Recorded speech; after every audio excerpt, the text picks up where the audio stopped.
يرفع الله الذين آمنوا منكم والذين أوتوا العلم درجات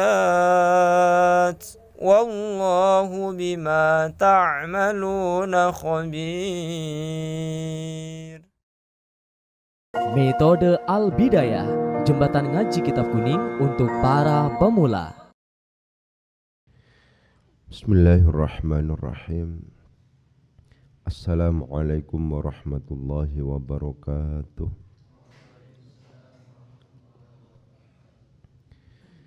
Al-Fatihatu khususan ila Nabil Mustafa Muhammadin sallallahu alaihi wasallam.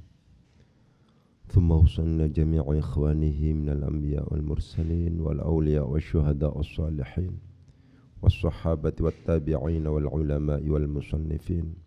ثم خصوصا جميع الملائكة المقربين خصوصا لآبائنا وأمهاتنا وأجدادنا وجداتنا وخصوصا لجميع مشايخنا وأساتذتنا ثم خصوصا جميع المسلمين والمسلمات والمؤمنين والمؤمنات من مشارق الأرض ومغاربها برها وبحرها الأحياء منهم والأموات ثم خصوصا محمد محي الدين تاج المفاخر وإلى عائشة نور الأمة ثم وصل محمد صديق الأمين ثم وصل محمد الفاروق ثم وصل لزوجتي وإلى جميع تلاميذي. الفاتحة.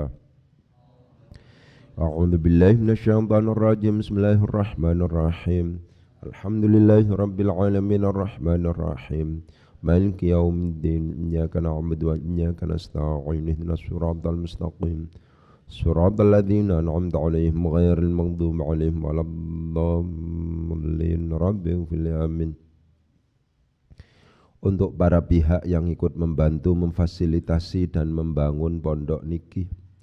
Al-Fatihah. A'udzu billahi minasyaitonir rajim. Bismillahirrahmanirrahim. Alhamdulillahi rabbil alamin arrahmanir rahim.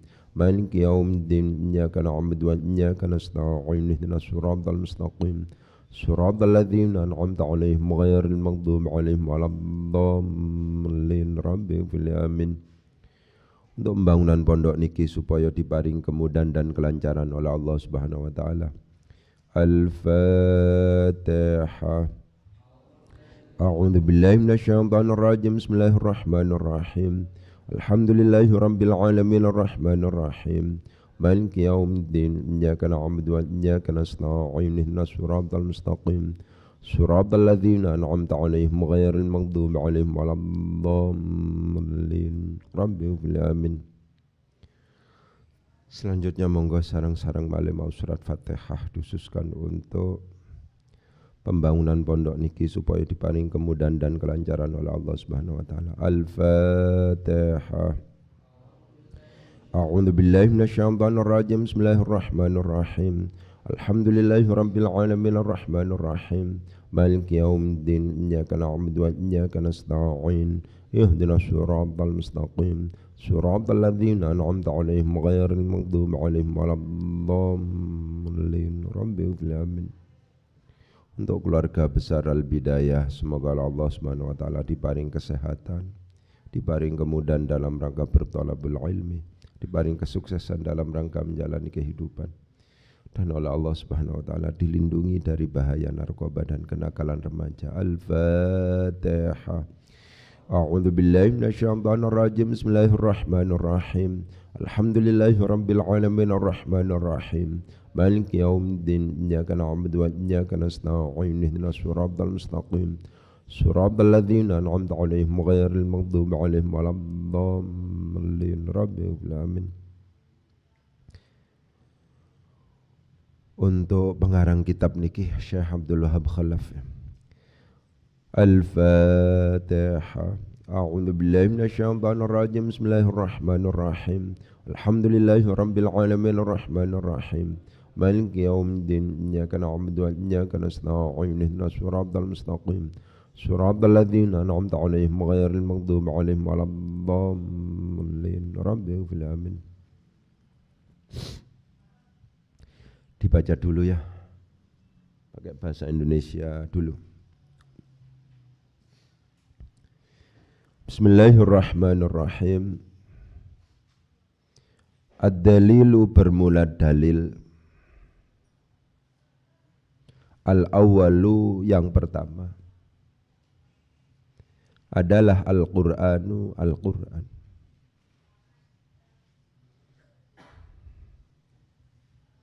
Al-awwalu utawi kang pertama iku khawassuhu piro-piro kekhususan atau karakteristik dari Al-Qur'an. Ats-tsani bermula yang kedua adalah hujjiyatuhu kehujahan Al-Qur'an. Ats-tsalitsu utawi bermula yang ketiga adalah anwa'u ahkamihi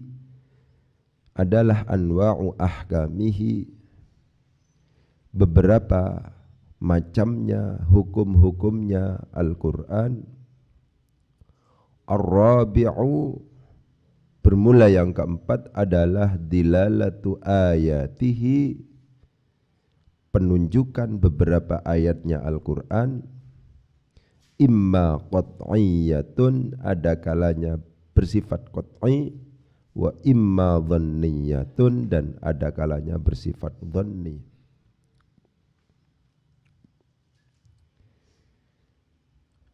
Yang pertama adalah khawasuhu. Bermula ini adalah khawasuhu beberapa kekhususan dari Al-Qur'an. Al-Qur'anu bermula Al-Qur'an, jadikan mubtada karena isim ma'rifat jatuh di awal jumlah.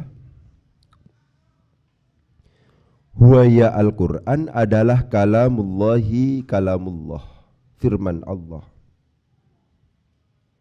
Alladzi yang nazala turun bihi dengan alladzi, fa'il dari nazala. Siapa ar-ruhu al-aminu? Ar-ruhu, ruh al-aminu yang terpercaya, malaikat Jibril.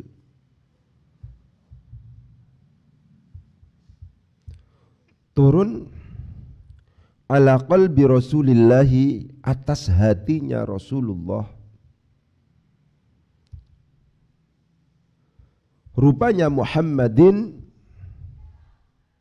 Nabi Muhammad ibni Abdillahi yang menjadi putra laki-laki dari Abdullah.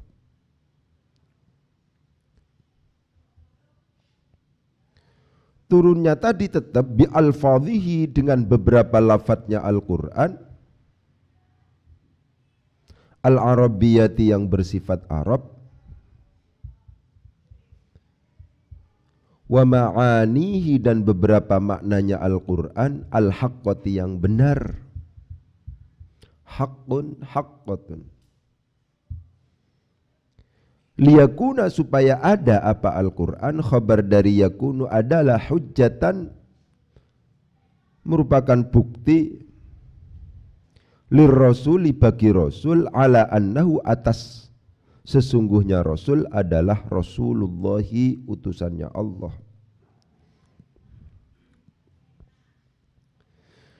Wadusturon dan merupakan undang-undang linnasi bagi manusia. Yahtaduna dalam keadaan mencari petunjuk siapa annas bihudahu dengan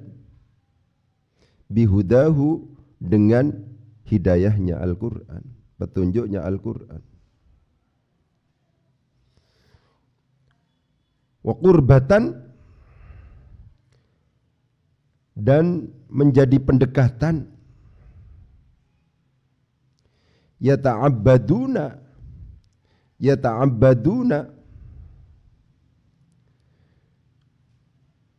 yang beribadah siapa annas bitilawatihi dengan membacanya. Diwaca pakai bahasa Jawa sekarang sedikit-sedikit. Ad-dalilu utawi dalil al-awwalu kang pertama iku Al-Qur'anu Al-Qur'an. Al awalu utawi kang pertama iku khawasuhu piro-piro kekhususane Al-Qur'an. Atsani utawi kang kaping pindho iku hujjiyatuhu kehujahane Al-Qur'an. Ats-tsalitsu utawi kang kaping telu iku anwa'u ahkamihi piro-piro maceme piro-piro hukume Al-Qur'an. Ar-rabi'u utawi kang kaping papat iku dilalatu ayatihi penunjukane piro-piro ayati Al-Qur'an. Imma qat'iyatun ana kalane iku qat'i au wa imma dhanniyatun lan ana kalane bersifat dhanni. Khawasuhu ay hadhihi khawasuhu utawi iki iku khawasuhu piro-piro kekhususane Al-Qur'an.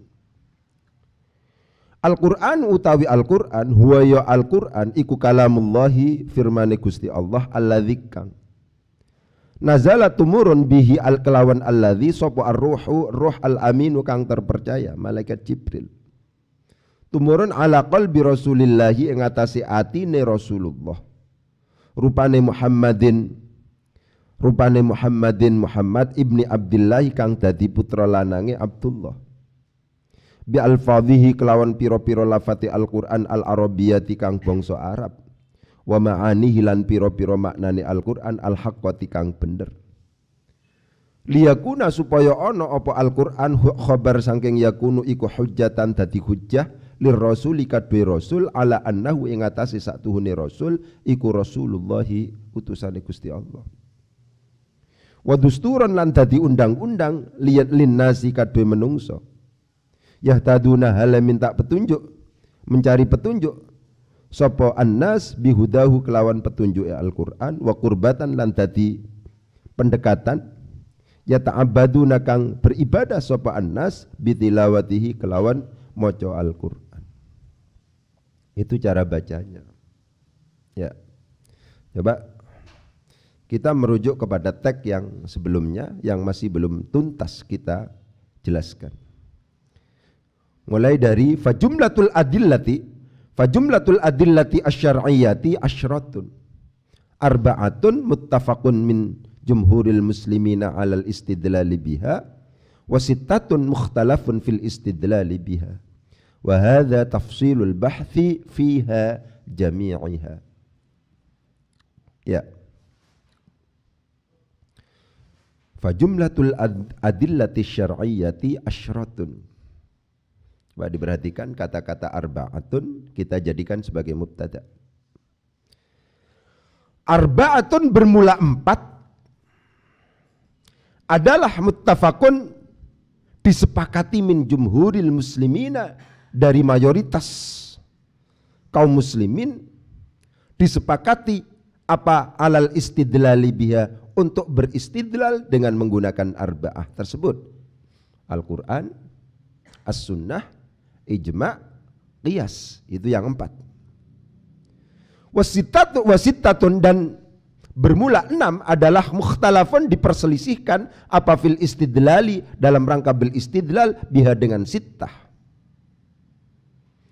Ada yang kemudian kita sebut sebagai istihsan 1, ada yang kemudian kita sebut sebagai maslahah mursalah, ada yang kita sebut sebagai al-istishab, ada yang kita sebut sebagai urf, ada yang kita sebut sebagai madhab sahabi, ada yang kita sebut sebagai syar'u man qablana. Itu semacam itu. Sekarang kita analisis tentang lafaz arba'atun. Arba'atun jadi apa itu Ustaz? Begitu pertanyaannya mungkin. Jadi mubtada. Mubtada itu apa sih? Mubtada itu adalah isim ma'rifat yang dibaca rafa yang jatuh di awal jumlah. Isim ma'rifat yang dibaca rafa yang jatuh di awal jumlah. Sekarang pertanyaannya, apakah arba'atun termasuk dalam kategori isim ma'rifat? Karena kita tahu bahwa isim ma'rifat itu sudah tertentu. Untuk kemudian bisa disebut sebagai isim ma'rifat, ya harus merupakan isim dhamir, harus merupakan isim mausul, harus merupakan isim isyarah, harus ada alnya, harus merupakan isim alam, harus merupakan al-mudhaf ilal ma'rifah. Coba ini. Jadi saya selalu tegaskan, panjenengan besok calonnya adalah mengajar. Karena demikian sampean kudu ngerti titik penting poin penting yang sedang dalam teks yang sedang kita baca. Arba'atun kalau seandainya kita jadikan sebagai mubtada, maka di situ butuh penjelasan mengingat definisi dari mubtada adalah isim ma'rifat. Namanya isim ma'rifat itu sudah jelas. Apa saja yang termasuk dalam kategori isim ma'rifat. Arba'atun di situ bukan termasuk dalam kategori yang 6 itu. Arba'atun itu bukan isim dhamir. Arba'atun itu bukan isim mausul, bukan isim isyarah, bukan isim alam, nggak ada alnya, bukan termasuk dalam kategori al-mudhaf ilal ma'rifah. Pertanyaannya, kok kemudian ini ditentukan sebagai mubtada? Itu kan penting untuk kemudian ditegaskan. Ya. Karena demikian akhirnya kita jelaskan kepada murid-murid kita. Dalam konteks tertentu yang namanya isim nakiroh memungkinkan untuk kemudian ditentukan sebagai mubtada. Ya, saya ulangi lagi. Dalam konteks tertentu isim nakiroh memungkinkan untuk kemudian ditentukan sebagai mubtada dalam konteks tertentu. Kapan itu Ustaz? Ketika ada musawwighatnya. Apa musawwighat itu? Musawwighat itu adalah hal-hal yang pada akhirnya menjadikan isim nakiroh naik tingkat menjadi nakiroh mufidah. Ketika sudah nakiroh mufidah dianggap selevel begitu ya, dianggap memenuhi persyaratan untuk kemudian ditentukan sebagai mubtada. Itu penting untuk kemudian ditegaskan. Salah satunya adalah ketika yang namanya isim nakiro itu kemudian diberi naat, ketika isim nakiro itu adalah dimudhafkan, ketika isim nakiro itu diakhirkan, dan kemudian yang khabarnya itu adalah berupa jarun wa majrurun dan dhorof yang diawalkan. Ya, banyak yang namanya musawwighat itu banyak. Salah satunya adalah ini. Kata-kata arba'atun itu tidak memungkinkan untuk kemudian berdiri sendiri. Adat itu berusaha menjelaskan.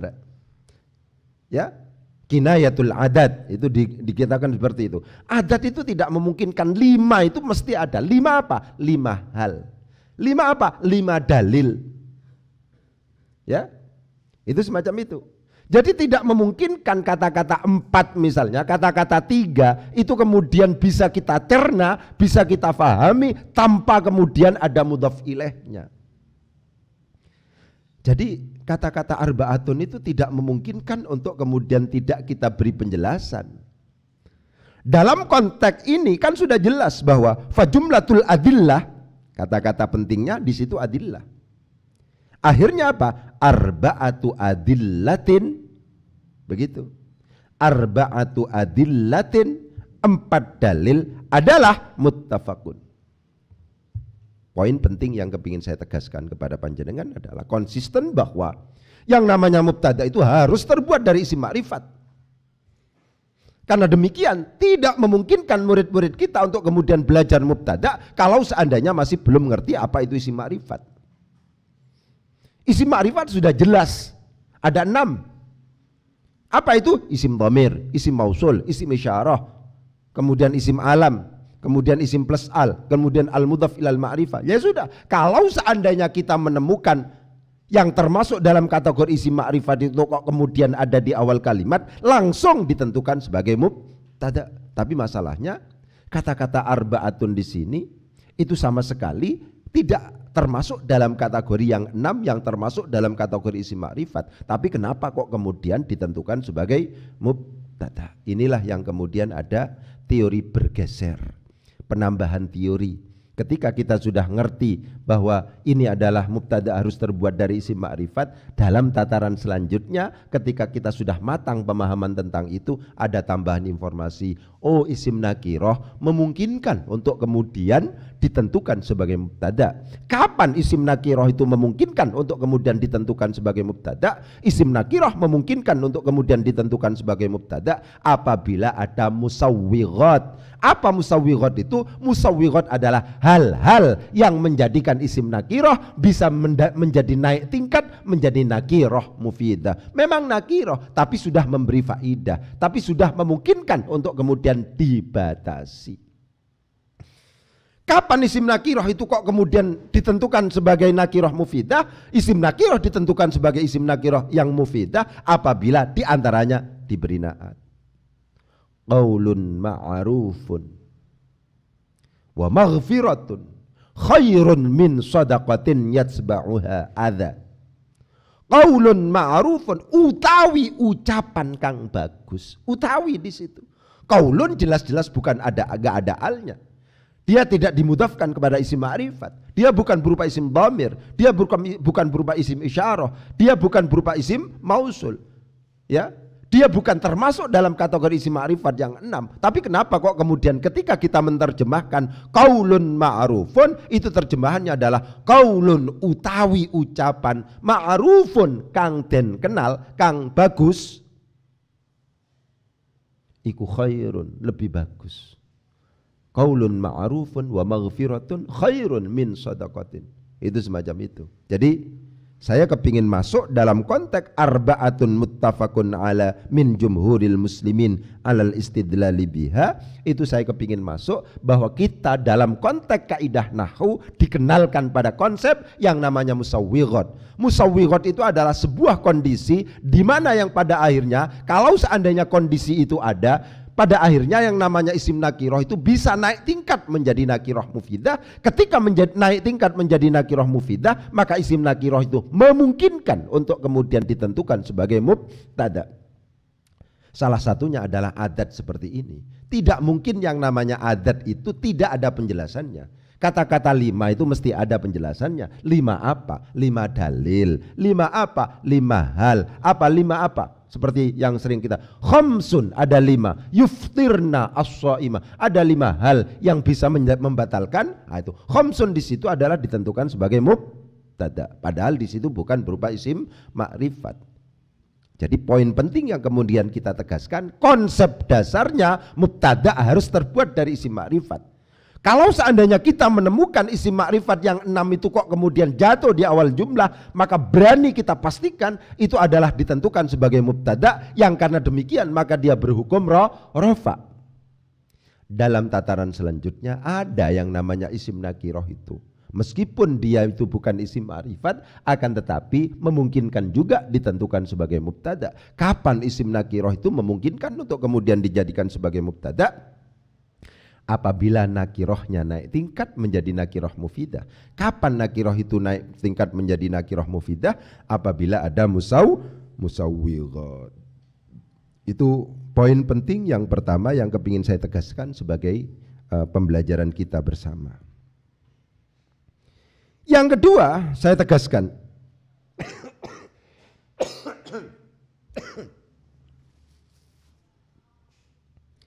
itu tentang muttafaqun min jumhuril muslimin alal istidlali biha.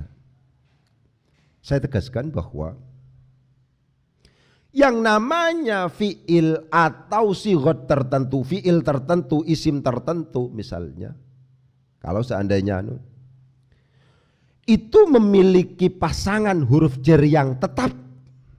Kalau seandainya kita lihat muttafaqun, itu berasal dari ittafaqo. Ya. Oleh sebab itu ini nanti penting kira-kira mana yang kita jadikan sebagai naibul fa'ilnya. Gitu. Ya. Coba diperhatikan. Kata-kata muttafaqun itu berasal dari ittafaqo, dan ketika ittafaqo itu gandengannya, pasangannya adalah huruf jar ala. Karena demikian meskipun di situ ada 2 huruf jar, yang pertama adalah min jumhuril muslimin, yang kedua adalah alal istidlali biha, yang kita jadikan sebagai naibul fa'il dari muttafaqun bukan huruf jar min jumhuril muslimin atau jarun majrurun, bukan min jumhuril muslimin, akan tetapi yang kita jadikan sebagai naibul fa'il adalah alal istidlali biha. Kenapa? Karena yang namanya ittafaqa itu memang pasangannya adalah ala. Ini sering ya. Oleh sebab itu teman-teman yang masih pemula diperhatikan bahwa ya huruf jar itu kadang-kadang memiliki pasangan fi'il tertentu. Kalau ittafaqa itu ala, kalau ikhtalafa itu fi, kalau dalla itu ala, ihtaja itu pakai ila. Itu harus hafal. Semakin kita, frekuensi kita baca kitab itu semakin tinggi, maka koleksi tentang al-af'al al-muta'addiyah biharfin, fi'il-fi'il yang muta'addinya dengan menggunakan huruf itu semakin banyak. Semakin tinggi frekuensi dan intensitas kita dalam rangka menganalisis teks Arab, itu semakin banyak koleksi kita.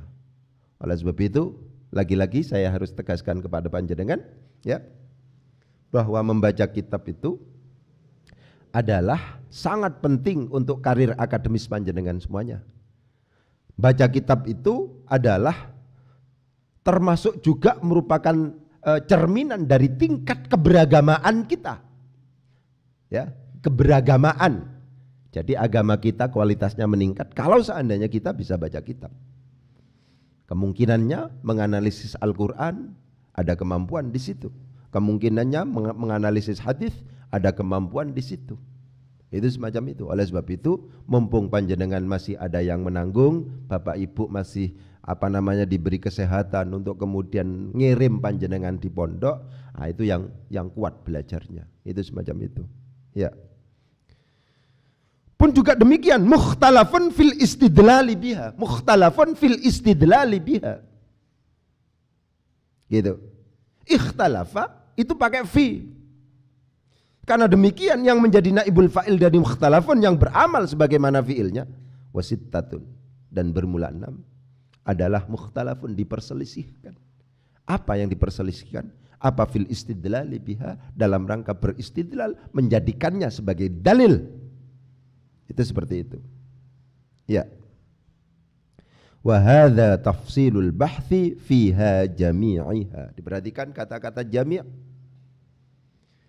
Jami' itu adalah termasuk dalam kategori lafat-lafat yang memang ditetapkan secara khusus. Ya, ini yang istilah kita tentukan adalah taukid. Ya. Kata-kata kullun, kata-kata ajma'u dan yang sejenis gitu ya. Jami' itu termasuk dalam kategori lafat yang hukum i'rabnya itu disesuaikan dengan muakkadnya. Jadi taukid itu ada dua macam, ya. Ada taukid yang sifatnya lafzi dalam konteks isim, ya. Ada taukid yang bersifat maknawi. Taukid yang bersifat lafzi itu adalah dengan cara mengulang isim yang sama. Ja'a Muhammadun, atau lafaz yang sama. Ja'a Muhammadun, Muhammadun. Ja'a ustadzun, ustadzun. Itu taukid yang sifatnya lafzi. Tapi ada juga yang taukid yang sifatnya maknawi. Itu bi alfazin ma'lumatin, dengan menggunakan lafaz-lafaz yang sudah ditentukan. Nafsun, ainun, diantaranya adalah ajma'u atau jami' dan seterusnya itu. Ya. Itu semacam itu. Jadi kata-kata jami'iha di sini ditentukan atau dibaca jami'iha karena dia menjadi taukid dari jarun wa majrurun fiha. Wa hadza tafsilun. Wa hadza, dan bermula ini adalah tafsilul bahthi, merupakan rincian pembahasan fi adillah fil adillah al asyrah, maksudnya begitu. Jami'iha, secara keseluruhan, itu semacam itu. Jadi kata-kata jami' itu adalah merupakan lafaz yang memang sudah ditentukan, yang kalau seandainya kita tentukan seperti itu, maka arah dan pandangan kita memungkinkan untuk kita arahkan pada mahal i'rab yang namanya taukid. Karena taukid maka hukum i'rabnya disesuaikan dengan muakkadnya. Muakkadnya itu kalau seandainya dibaca jar maka taukidnya dibaca jar, kalau muakkadnya dibaca nasab maka taukidnya juga harus dibaca nasab. Kalau muakkadnya dibaca rofa, maka taukidnya juga dibaca rofa. Begitu ya. Ja'a Muhammadun nafsuhu, ra'aitu Muhammadan nafsahu, marartu bi Muhammadin nafsihi, misalnya seperti itu. Ya. Jadi itu termasuk dalam kata-kata tawabi, itu penting ya. Karena saya menyadari bahwa yang kita target itu adalah termasuk dalam kategori pemula, ya. Jadi pemula itu semuanya harus dihantarkan. Semua harus difasilitasi. Saya tegaskan kepada panjenengan, kalau seandainya panjenengan menangani pemula, pendekatan dari seorang ustadz tidak boleh berpendekatan husnudzon. Saya ulangi lagi, ya, Pendekatan yang kita kembangkan tidak boleh pendekatan husnudzon. Pendekatannya adalah suudzon. Suudzon ngerti maksudnya? Ini kira-kira muridku gak ngerti iki. Ngono lho. Ojo kabeh dia anggap ngerti. Oh iki wis ngerti gak dijelasno. Iki ngerti padahal yang dihadapi itu adalah pemula. Di husnudzoni kabeh iki muridku ngerti iki. Iki muridku ngerti, ini sudah paham ini sudah paham. Akhirnya nggak ada yang dijelaskan karena kita pendekatannya adalah husnudzon. Ya sudah, ya dianggap nggak ngerti. Ah itu kan rodok suudzon gitu loh. Ya meskipun kenyataannya ngerti, kalau seandainya kenyataannya ngerti itu namanya penegasan. Itu taukid namanya, kan begitu kan? Jadi kalau seandainya sampai ngajari anak-anak yang masih pemula, pendekatan yang harus dipakai itu adalah pendekatan yang sifatnya rodok negatif. Ini gak iso, kira-kira muridku gak iso ini. Ini gak bisa kira-kira, begitu. Suudzon lah ya, bukan husnudzon. Kalau husnudzon kan dianggap iki iso. Jadi gur diwacotok gak ono sing dijelasno. Itu semacam itu. Ya. Karena demikian kita serba harus menjelaskan karena saya memiliki pandangan pendekatan yang harus kita kembangkan ketika kita membimbing para pemula itu adalah pendekatan yang sifatnya suudzon. Ya, ini belum bisa ini. Ini belum bisa. Itu namanya suudzon itu. Ya. Itu semacam itu. Oke. Ad-dalilu al-awwalu al-Qur'anu. Ini sudah jelas sebenarnya? Ya. Cuman al-awalu saya tegaskan kembali, al-awalu termasuk dalam kategori adat. Adatnya ini tartibi. Adat tartibi yang tidak mengikuti wazan fa'ilun adalah al-awalu dan al-ula. Tapi itu dianggap tartibi yang pertama. Kalau seandainya mudzakkar itu mengikuti wazan adalah al-awalu, kalau seandainya muannats al-ula. Ya, al-qa'idatu al-ula. Ya, ad-dalilu al-awwalu. Secara umum adat tartibi itu mengikuti wazan fa'ilun. Tapi untuk yang pertama, apakah itu mudzakkarnya ataukah itu muannatsnya tidak diikutkan pada wazan fa'ilun, akan tetapi langsung al-awwalu dan al-ula. Itu semacam itu. Ya. Selanjutnya sekarang khawasun. Ini koleksi. Itu merupakan bentuk jamak dari khasun, khawasun. Perhatikan. Jamak taksir itu sifatnya adalah hafalan. Karena demikian harus dikoleksi sebanyak-banyaknya yang namanya jamak taksir itu. Jamak taksir itu tidak memungkinkan kalau kita tidak hafal. Khawasun itu merupakan bentuk jamak dari khasun, khawasun. Beberapa kekhususan, beberapa karakteristik. Ya, itu semacam itu. Selanjutnya sekarang, Al-Quran huwa kalamullahi alladzi nazala bihi ar-ruhu al-aminu. Saya mau jelaskan huwa di sini. Ada dua pandangan tentang huwa di sini. Yang pertama, huwa dianggap sebagai dhamiru faslin, dhamir fasl. Yang kedua, dianggap sebagai isim dhamir. Al-Qur'anu, kalau seandainya cara bacanya adalah Al-Qur'anu bermula Al-Qur'an adalah huwa bermula Al-Qur'an adalah huwa bermula Al-Qur'an adalah kalamullahi, firman Allah, misalnya begitu. Saya ulangi lagi. Kalau seandainya ini dibaca Al-Qur'anu utawi Al-Qur'an iku huwa utawi Al-Qur'an iku kalamullahi, berarti khobar dari Al-Qur'an berupa khobar jumlah, maka huwa di sini disebut sebagai isim dhamir. Kalau seandainya cara bacanya adalah Al-Qur'anu bermula Al-Qur'an, huwa ya Al-Qur'an adalah kalamullahi, langsung khobarnya khobar mufrad dan diletakkan pada kalamullah, huwa di situ berarti dhamir fasl. Yang mana Ustaz? Sama-sama benarnya. Cuman kalau seandainya kemudian disebut sebagai dhamir fasl, maka itu masuk dalam kategori huruf. Karena huruf maka dia tidak memiliki kedudukan i'rab. Kalau seandainya dianggap sebagai isim dhamir, maka dia termasuk dalam kategori isim. Karena isim dia maka dia harus memiliki kedudukan i'rab. Itu saja. Jadi ada dua pandangan tentang huwa. Memungkinkan untuk kemudian dianggap sebagai isim, berarti isim dhamir. Memungkinkan dianggap sebagai dhamiru faslin, itu adalah huruf. Pandangannya begitu. Kalau seandainya dianggap sebagai dhamir fasl berarti huruf, maka cara bacanya adalah Al-Qur'anu bermula Al-Qur'an, huwa ya Al-Qur'an adalah kalamullahi, firman Allah. Itu kalau seandainya dianggap sebagai dhamir fasl. Kalau seandainya dianggap sebagai isim dhamir, Al-Qur'anu bermula Al-Qur'an adalah, huwa bermula Al-Qur'an adalah kalamullahi. Itu kalau seandainya dianggap sebagai isim dhamir. Terserah mau apakah kemudian dianggap sebagai dhamir fasl atau dianggap sebagai isim dhamir, terserah. Yang paling penting adalah konsistensi.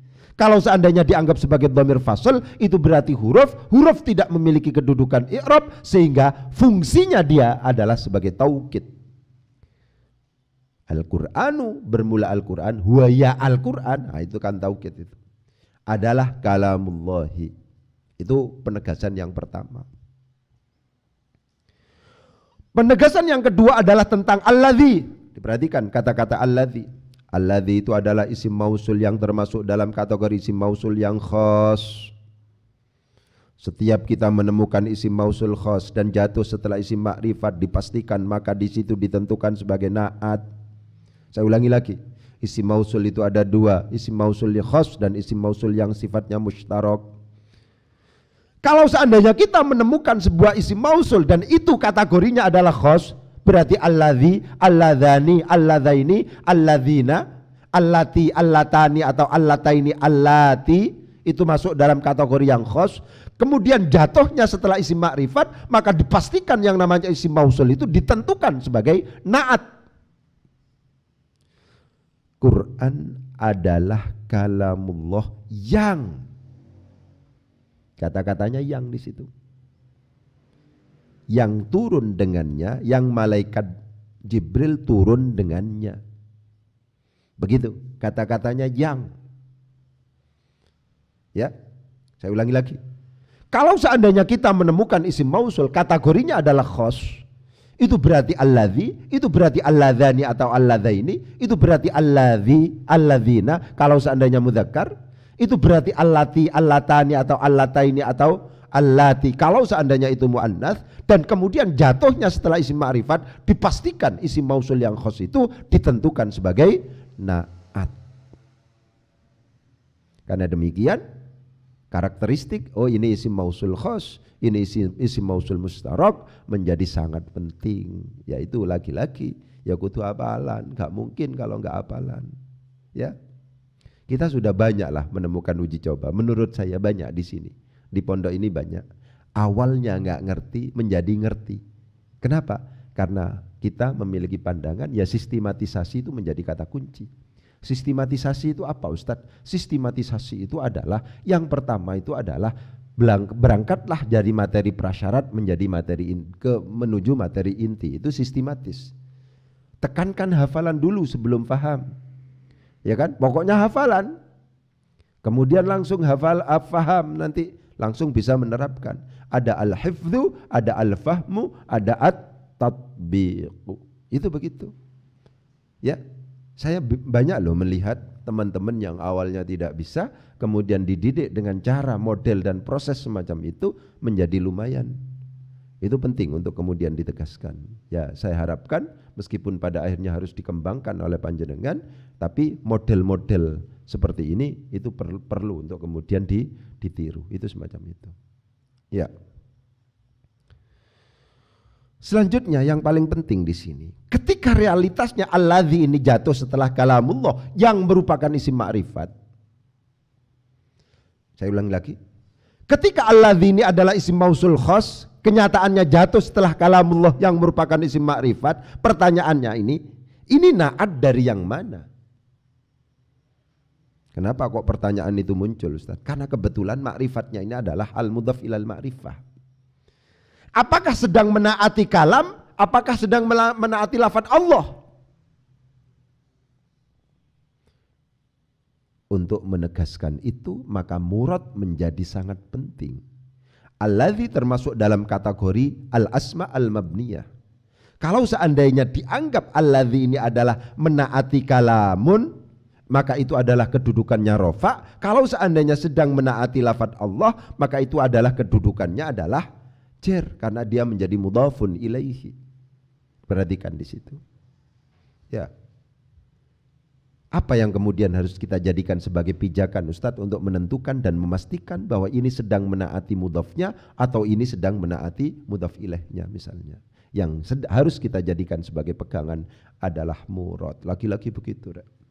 Kita nggak bisa kemudian gerayah-gerayah i'rab itu kalau muradnya itu sama sekali nggak paham kita. Kecenderungannya adalah orang baca kitab, kalau seandainya tidak ahli dalam bidang yang sedang dibaca itu, kecenderungannya juga nggak bagus, tingkat akurasinya nggak bagus. Sampean misalnya ahli tasawuf, membaca kitab tasawuf itu akan lancar banget. Karena apa? Karena ngerti konteksnya sampean. Ya, itu semacam itu. Jadi penting untuk kemudian ditegaskan bahwa yang namanya murad, yang namanya terjemah itu sangat terkait dengan yang namanya i'rab. Ada 3 hal yang menurut saya yang penting untuk dibahas. Jadi murad itu mempengaruhi i'rab. I'rab itu juga terkait dengan mufradat. Jadi ada i'rab, ada murad, ada mufradat. I'rab, murad, mufradat. Itu yang kemudian harus diperhatikan dalam konteks melakukan analisis teks Arab. Jadi i'rabnya rafa. Kenapa? Karena muradnya seperti ini. Murad itu tidak memungkinkan untuk kemudian kita tegaskan atau kita tentukan kalau seandainya kita nggak ngerti mufradat. Jadi i'rab, murad dan mufradat itu sangat mempengaruhi. Oleh sebab itu lagi-lagi harus saya tegaskan, jangan yang namanya kita meremehkan yang namanya mufradat. Mufradat itu sangat penting. Mufradat itu sampai sekarang saya memiliki pandangan itu harus manual. Mufradat itu tidak bisa lain kecuali sampean sregep ngaji. Mufradat itu tidak bisa lain kecuali sampean itu sering menerjemah, sering buka kamus dan seterusnya. Mufradat itu begitu. Gak bisa mufradat itu disok itu wangel. Ya, disok itu angel. Mufradat itu harus manual. Semakin frekuensi kita, intensitas kita berhadapan dengan teks itu semakin tinggi, ya, maka semakin banyak koleksi mufradat. Tidak sadar kita. Masuknya mufradat itu enggak sadar. Ya. Saya tegaskan panjenengan, sampean itu wis mahasiswa, ada yang semester 7, ada yang semester macam-macam dan seterusnya itu. Bagi teman-teman yang sudah agak lanjut semesternya itu, hati-hati. Pastikan ketika sampean harus diwisuda, pastikan sampean itu pada akhirnya memiliki kemampuan untuk bisa baca kitab itu. Jangan sampai kemudian kita teledor, akhirnya ketika diwisuda sama sekali tidak kuat baca kitabnya. Ya. Mungkin itu yang bisa saya sampaikan, kurang lebihnya mohon maaf. Wabillahi taufiq wal hidayah. Assalamualaikum warahmatullahi wabarakatuh. Metode Al-Bidayah, jembatan ngaji kitab kuning untuk para pemula.